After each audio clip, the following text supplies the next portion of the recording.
মার্কিন president Donald Trump রোববার হামাসকে কঠোর হুঁশিয়ারি দিয়ে বলেছেন, গাজার জিম্মিদের মুক্তির বিষয়ে চুক্তি এখনই মেনে নিতে হবে। ট্রাম্প সামাজিক মাধ্যমে এক পোস্টে লিখেছেন, ইসরায়েল আমার শর্ত মেনে নিয়েছে, এখন হামাসেরও মেনে নেওয়ার সময় এসেছে। আমি এর আগে হামাসকে পরিণতি সম্পর্কে সতর্ক করেছি, এটাই আমার শেষ বার্তা। এর কিছুক্ষণ পর হামাস এক বিবৃতিতে জানায়, তারা যুক্তরাষ্ট্রের পক্ষ থেকে পাওয়া কিছু প্রস্তাবের ভিত্তিতে যুদ্ধবিরতি চুক্তি নিয়ে আলোচনায় বসতে তাৎক্ষণিকভাবে প্রস্তুত।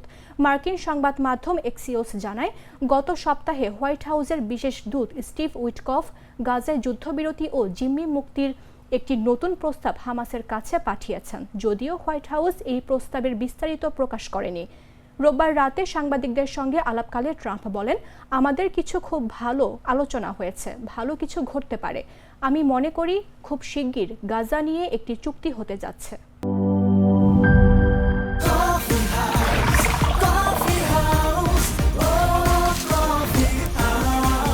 কফি হাউস, প্রতি চুমুকে আড্ডা জমে।